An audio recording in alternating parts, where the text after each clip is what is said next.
So I see Erykah Badu, and I may not even be pronouncing it correctly, is trending on Twitter right now because she said some comments that she saw good in Adolf Hitler, and people want to make this a big story and get their clicks.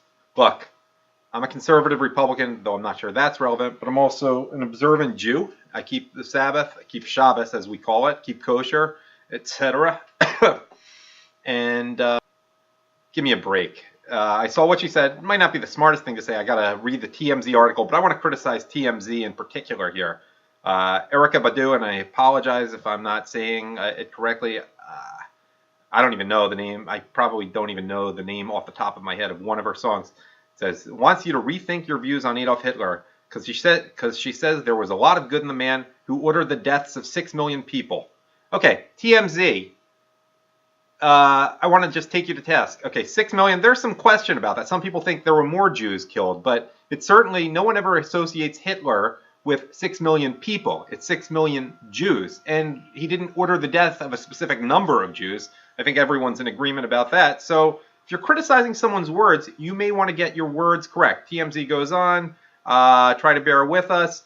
Okay, that's really all the criticism I have from TMZ, but I'm just going to read what they say because I have some criticisms of Erykah Badu. The singer launched her defense of the Nazi during its National Socialist, by the way, during an interview with Vulture.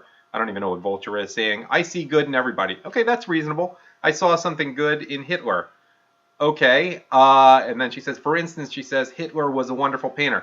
Is that true, by the way? Wouldn't he have gotten into art school if he were a wonderful painter? I heard he was, nothing special, but functional painter, but nothing that deserved admission to art school. There was a movie that has a good parody of that. I can't remember what it was. But I saw something good in Hitler. I'm going to tell you something. Of course there's something good in everyone, even the worst people in the world. Don't try to protest too much. And I'll even say I've read some of Mein Kampf, and the thing that comes to mind, actually, I agreed with something in Mein Kampf. He has this part at the beginning of the book, and you can flame me all you want right now. Remember, I'm an observant Jew, and also, by the way, my mother's parents are from Germany, so and they fled Hitler. I can't say they went through the Holocaust. Many of their relatives died in the Holocaust, but they got out in time, like a lot of Jews in Germany did, because it was 7 years in Germany as things gradually got worse before the final solution was implemented. But in Mein Kampf, I will point out, I agree with what Hitler says about the importance of calisthenics for elementary school-age kids.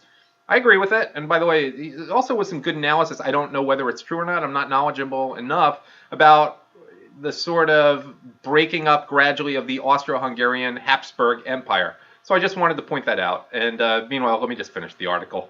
Vulture gave her a chance to rephrase, but Erykah stuck to her guns and claims Hitler's terrible childhood, in quotation marks, might be the only reason he became a monster. Well, yeah, I've heard there's something sexual going on in two different things. I heard, he had a little incident with his private parts. That's what one of his friends said back then.